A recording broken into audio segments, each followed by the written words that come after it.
Hello, my name is Jeff. This is Castle Tutelage, your home defense network. I want to. This is a channel that I go to a lot, the Daily Shooter. I've been listening to him. I don't know, about 3 or 4 years, something to that. And the one thing that I really connected with him was his ability to teach others about California law in specific, and that's really how I gravitated toward him. Um, I don't. He's one of those guys that is, show and tell. For me, and it's just the type of person that I really don't care about widgets until I lock onto a widget and say, hey, I want to know about it. So then I go look for it, and eventually Nothing Fancy has already done something like that. But I'm not a very gadget-oriented kind of person. But I want to talk about the Daily Shooter. If you're not a subscriber, he has really exploded. He has over 30,000 subscribers now. And I think when I first started listening to him, he was maybe around 5,000. And he does a very good job. I agree with a lot of what he is saying in this video, but I want to just tweak it just a little bit, because I think as far as us in the gun community goes, when we use the words always and never, I think we really lose sight of ourselves a little bit. And I want to go through this a little. And where did my little Mojave thing go? Where did it go? Huh. I wonder. Oh, there it is. I'm trying out new things and new software, so I apologize if it goes awry every once in a while, okay? So listen to this guy. Good advice, and I'll put my spin on it. Everybody, how's it going? It's the Daily Shooter, and today I want to talk a little bit about home carry. Now, home carry is one of those things that doesn't get talked about, I don't think, enough. A lot of people talk about concealed carry and things that you should do while concealed carrying, always having a firearm when you leave the house. But what about when you're in your house? Now, when you're in your house, I think it's just as important. Yeah, we lock our windows, yeah, we lock our doors, and we do the things that keep us safe while we're within our house. But when's the last time you saw the news when there was a home invasion, a break-in, a robbery, or something like that, where somebody was confronted by somebody they didn't expect to be in their house, saying, oh yeah, I knew it was going to be there? It's almost always, if not always, I walked into this room and I came face to face with an attacker. Now, this is going to be true. As some of you know, that my channel is called Castle Tutelage. I was from that home defense point of view. Again, I've kind of migrated more toward the law of self-defense and personal carry issues.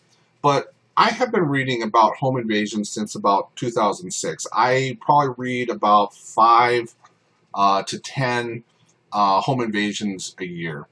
A week. And I have, for me, there's 4 basic home invasions, okay? That mythical late night bump in the night, and you start from there. That really doesn't happen that often. They're currently trying to break through a door or a window. Third one is you're ringing the doorbell. You or a family member answers the door, and they rush you with quick and overwhelming force. And the fourth one is kind of a catch-all. They met you outside. You're doing yard work. They come up to you. In California, can you do some work on the house, clean your yard, that kind of thing, and then they produce a gun and they force you inside the house. They saw you at ATM machine and they followed you home. That kind of a scenario. Or they are waiting for you at your garage, and once you get home, you open the garage and they storm. And the fourth, then the next one is that you're coming home and you walk into their home and something's there. These are the most common home invasion scenarios that I have seen in, 10 years of reading them now. I've been reading for 10 years about home invasions. I think it is very important when you are concealed carrying and you walk into the house and this is it. You just got home. You're happy to be home. You enter the garage door and boom, there they are. What are you going to do? And I understand that this always and never mentality is important, but I think we need to refocus on what we really need to go. Now, let me move this forward a little bit more. So I guess my point is, whether or not I'm open carrying or concealed carrying, I'm always carrying a firearm when I'm at home. And that's because, I have responsibilities here, and you have responsibilities. Not only do you have responsibility for your own safety, but if you're a father like I am with little kids, you're responsible for their safety, or your wife's safety, or anybody else that's in that house at the moment. I'm responsible for their safety. So instead of having something that is in the safe and inaccessible at a moment's notice, or even something that is, let's say, just in another room, but it's easily accessible, it's not on you at the moment that you come face to face with an intruder or face to face with an attacker. So having that on you, I think, is paramount. It's imperative to have something to defend yourself at a moment's notice. What he's saying isn't a lie. If you're going to have something happen, it is imperative that you have the gun on you. Okay? If it is an immediate threat here and now, all right, you need to have something. There's nothing wrong in saying this. I think he says it better a little bit later on. Let me see if it's here.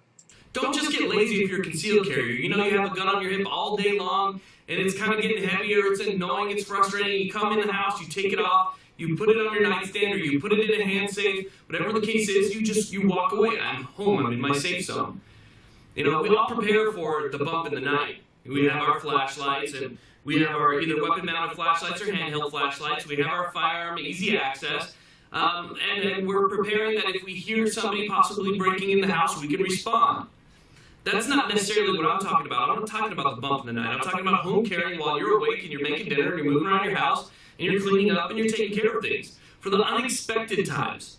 For that 1 in a million chance that somebody actually broke into your house and means to do you harm. Now, where I live, it happens more than frequently. Way more times than I would actually like to admit for my area where I live. But I stay vigilant.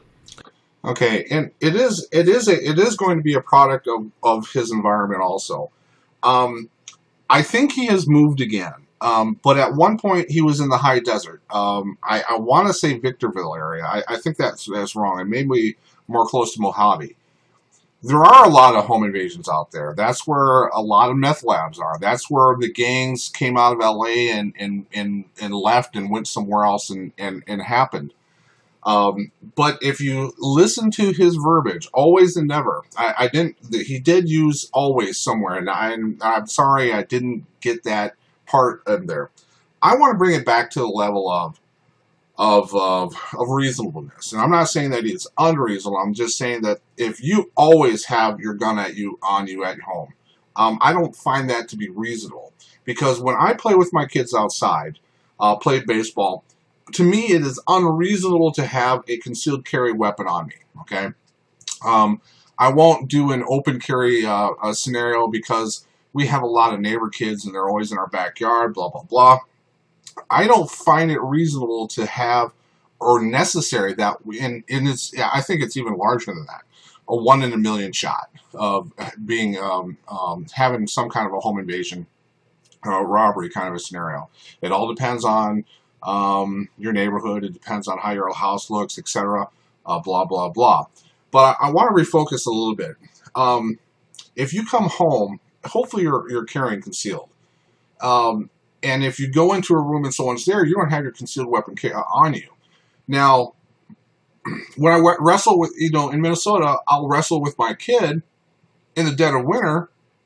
I'm not going to have my gun on me while I'm wrestling my child. All right.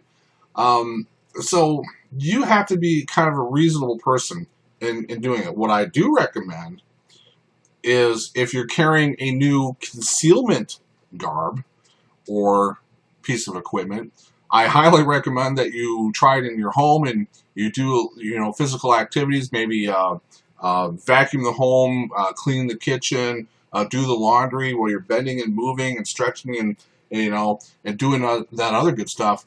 Going to the bathroom in your home with your new equipment, I find that totally reasonable to do.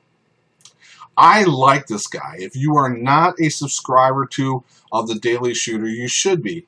If you like widgets, you really should be. And if you're in California, it is almost a must because he will get you up to date on a lot of the legal issues of California.